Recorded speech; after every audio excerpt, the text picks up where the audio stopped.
Hello, Mr. Berry. Thank you for taking out your time to talk to people that are looking, thinking about going into our program. Derek, how did you find out about us over at Zero Down House and Pemberton Home Consulting Group?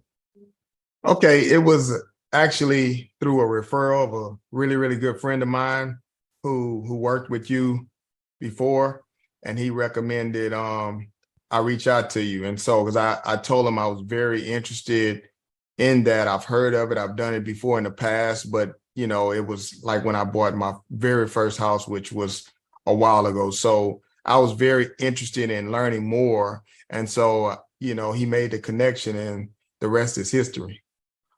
Okay. And then so this is not your first time purchasing your house, your lovely home with you and your wife. You bought several homes. You're a real estate investor. You've owned rental homes. And when you found out about us, I remember when I spoke with you the first time and we talked about different guidelines so you didn't have to put a down payment down. What was the process at that time? Because you owned homes in the past and we were talking about that you didn't have to put a down payment down purchasing your home. Well, in the past, it was fairly similar to this process. One time they had different first time home buyer programs. Some of the other so I went with that one. The next opportunity I had was an investment property, and normally in investment properties you normally have to put 20% down back then at that time, but I was working with a really good team at that time, and I was able to avoid that process. Now, concerning this go round with your program, I was also able to get assistance so that way I didn't have to worry about coming out of pocket, because I'm very big with credit and leveraging other people's money and letting their money be exposed versus mine. So it was a no-brainer for me to just move forward with the program that you were offering.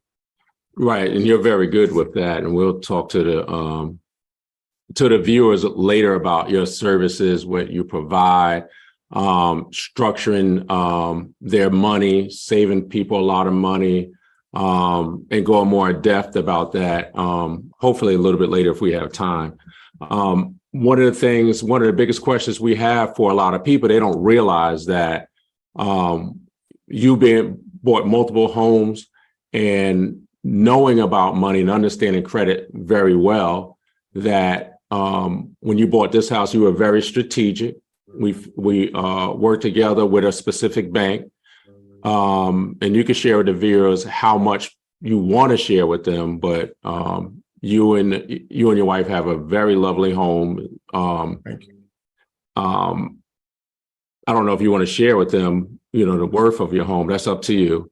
But a lot of people think that this process is only for people that don't make that much money.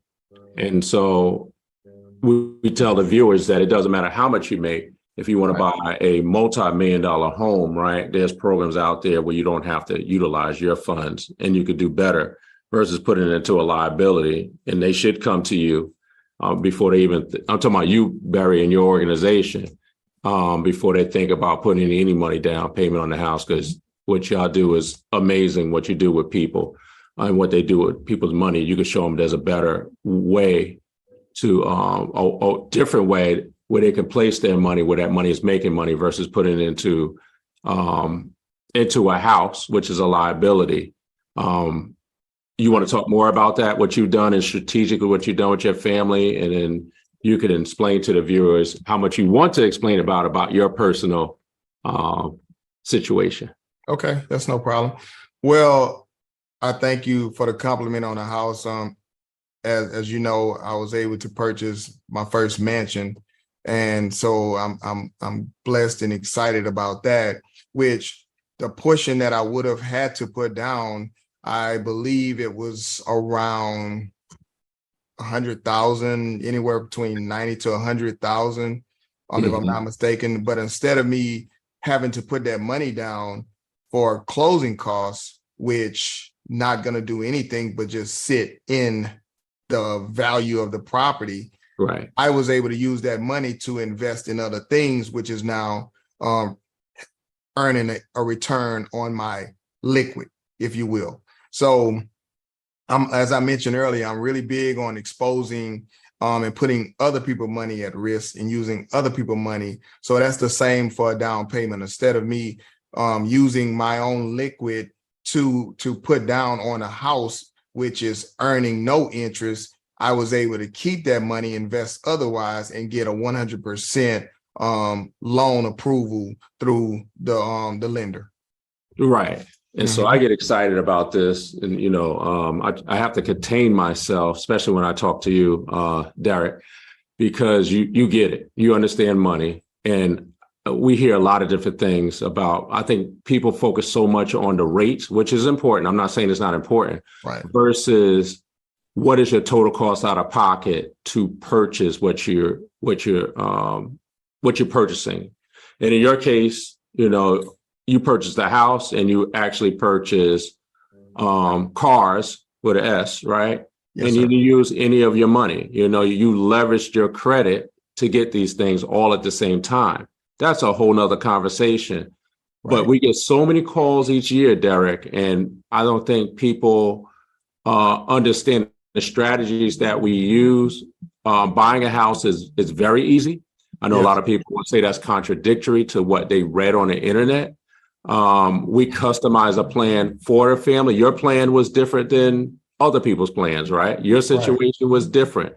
Right. I remember you were asking questions like, what, for me to get ready for this particular credit union, bank, or mortgage company, what credit score do I need to qualify for that particular bank?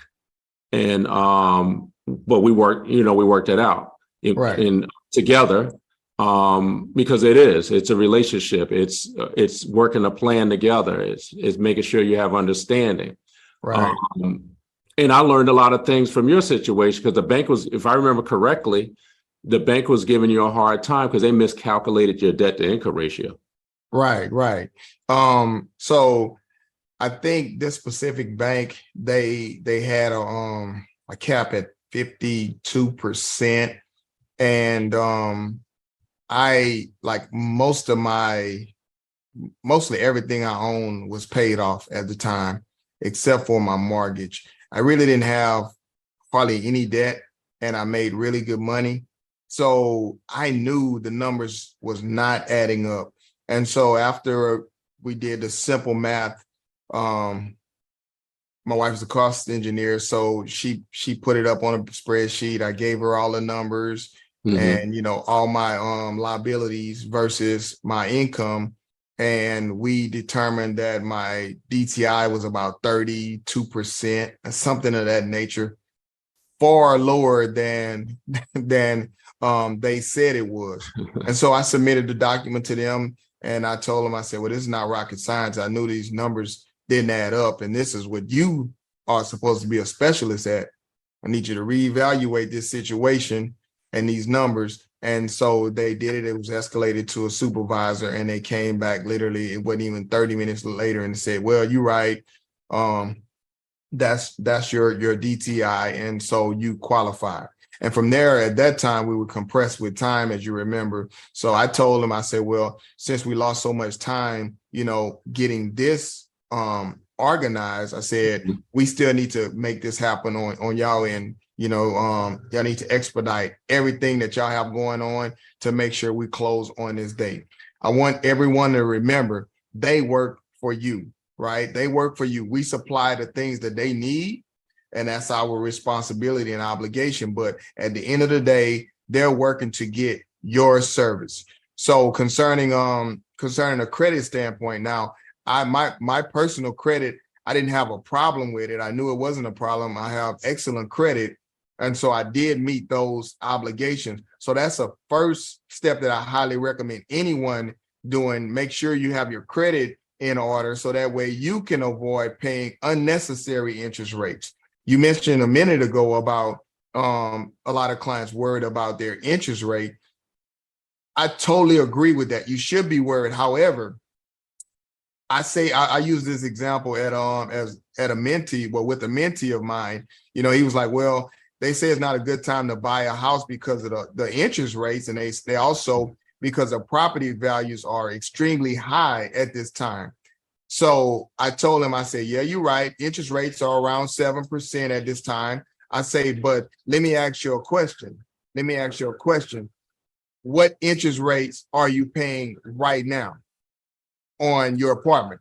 And his answer was, what you mean? I'm not paying interest. I say, you are. You're paying 100% interest rate, but it's because all going towards the apartment.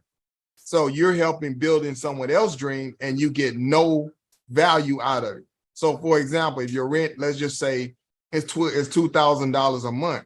So you're going to spend $24,000 a year and you earn no principal. You can't write it off, any of the principal and interest. You can't write any of it off. So you just lost $24,000 versus if you did invest it in a property, whether the interest rate is a little higher, 7% is way better than 100% any day, right? So I know the average person doesn't think like that. They don't get it. I'm just here in a position to be able to help people think outside of the norm, right? We know 100% that you earn and no value in is way worse than paying 7%. That you earn in value and you also are paying towards owning the asset or the liability, if you will. Right. And because we get so many calls and Derek, we talk to you about a lot of clients. I don't think they read a lot of stuff online, Derek, and they think they understand, but they really don't understand. They just read an article. Right. They listen to somebody on YouTube, TikTok. Derek, one of the things that you do, and then what I do is we really get deep into the situation and we look at it. We get a chance to see what people make. We get a chance to see their credit. And then also people have different philosophies, right? So like right now, I'm telling people, you got to think about it. You got people in your 40s, 50s, 60s, your 30s. They haven't made a decision to purchase a house or buy a house, but they are expert in information that they gathered online, right? But they haven't bought one house. And I tell them, I was like, it doesn't matter if, people bought houses when they were 13%. Well, guess what? That was the rates at that time. Right. People bought houses when rates were 2%. Well, guess what? In our life, we've never seen a 2% rate or a 3% rate ever in our life. You understand what I'm saying? Yes, sir. But right. Now, when I got into business, rates were right now. They were around 6s and 7s. And that was over, 15, 20 something years ago, right?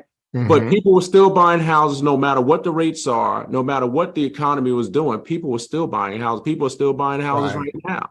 Right. And guess what? We're still helping people buy houses with very little money out of pocket. Our goal is to help you buy a house, around the same amount or less than what it would take you to rent a house. So if you're paying $3,000 a month and you pay your first month deposit, and in the first month rent, that's $6,000. And some people, because of their credit, I heard a client the other day that would not use your service, but they're going to have to do double down payment. So that's $12,000 plus $12,000, right? They're going to have to put down plus another first month rent. So it depends. That's exactly right. That's it, and all of that money is going towards sitting in the house doing nothing. It's not earning interest. No. It's just doing nothing. So it's important to fix the root of the problem, which is your credit at the end of the day, because it's going to cost you in the end, right? Well, Derek, remember this. We're talking about this is on a rent house. Right, exactly. A rent house. They ain't even owning the house. So the same amount of money they were paying because of their credit, if it's $3,000, they got to put $6,000 down and another $3,000, right? Right. $9,000 right there.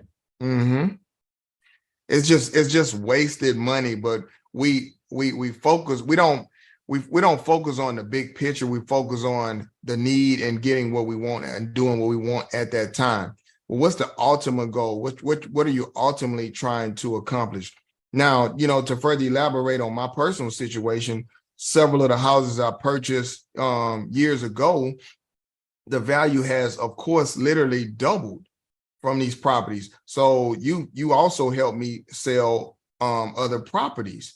And so with those properties, I was able to have a 6-figure day just from selling properties, just from making a payment, just like you're making a rent payment, but I'm making a payment into something that's going to, at the end of the day, by the time I get ready to sell it, is going to increase in value. And this is a simple question, because I'm really straightforward, and I like to keep it raw but real. But how much interest or how much money would you have earned in those years paying rent? You know the answer. I'm gonna help you. 0 if you don't. Derek, you taking this conversation to another level. And I'm trying to keep this process very elementary. I got you. And that's hard to do with this conversation, because again, people don't realize, usually there's a pattern, what I see, Derek. Once a person they say, I'm gonna be a renter, they continue to be a renter, but I don't think they plan to be a renter for the next 10 years. Right. And so I always tell people, make a decision. They're like, what are you talking about? Make a decision to go buy a house, because you can make excuses. You can say, I don't like the neighborhood or whatever it is. But when you're renting, right, you still got to compete in some cases that the landlord has to choose your application over somebody else. And right. I'm sure that wasn't a neighborhood. In a lot of cases, I get a lot of calls. That wasn't a neighborhood you really wanted to be in. You ended up settling because the house was available. There was a rental house in this particular area. It was like you had an opportunity to choose, when you could have just made the same decision and say, you know what, I'm going to be a buyer. You know what, I'm going to use Derek's program to get my credit fixed. You know what, I don't need a down payment because you're using our program, right? So you already have $6,000, $7,000, $8,000. I'm like, why go rent again when you could use that same money and possibly buy? You have a good chance that you could buy that house for the same amount of money. Exactly. And so I don't know how much easier to make it, right? Because there's so many programs out there that even if you made $200,000 a year, there's programs out there where you don't have to put a down payment down. Derek, I just got somebody approved today for a $500,000 house, and the family makes over $260,000, right? Right. And guess what? The client didn't have no issues, right, because of their credit. And if their credit is not where it needs to be for that one particular program, they needed a credit score of 680, right? But Derek, they ain't got to put a down payment down. They don't have to pay any closing costs, right? Because it's all in one loan. Wow, that's great. That's amazing. And guess what? They total cost out of pocket is gonna be under $1,000. Does that sound real? No, it probably doesn't sound real, but it is. Right. Definitely it is real. It don't may not sound real. Well, right.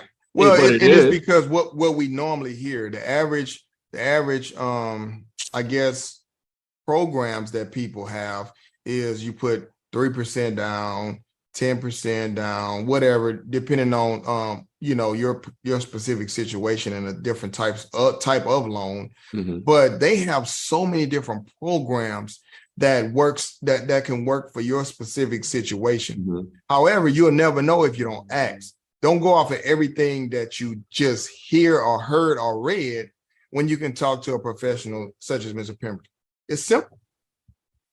Derek, it's amazing. We're negotiating a deal right now. It's 8 acres, 1.2 million, right? If the seller takes it, total cost out of pocket for this family is like under $5,000. I mean, how many more excuses people are going to make? That's amazing. How many more excuses people are going to make? That I look at how many apartments they're putting up here in Houston and Dallas and Texas throughout the United States, and their kids is running around an apartment, let's say it's 800 or 1,000 square feet, and they're on the 3rd floor or the 2nd floor or the 1st floor, and they got great credit, they make good money, and some agents, some realtor, some loan officer told them they had to put 10%, 20%, because that's what I'm hearing. 20% down. They don't have 20%. They don't have 10%, right? They got student loans, right? And they're just talking to the wrong people. And they don't know. So This information is not easily found online. That's what people think, right? Some of the programs, the banks that we interview, the VPs and the loan officers, we're looking, we're asking questions, and then we're reading the guidelines and getting to understanding how these programs work. But I think I think people talk themselves out of this because they're dealing with the wrong people. We hear that all the time and end up spending more money than they had to spend.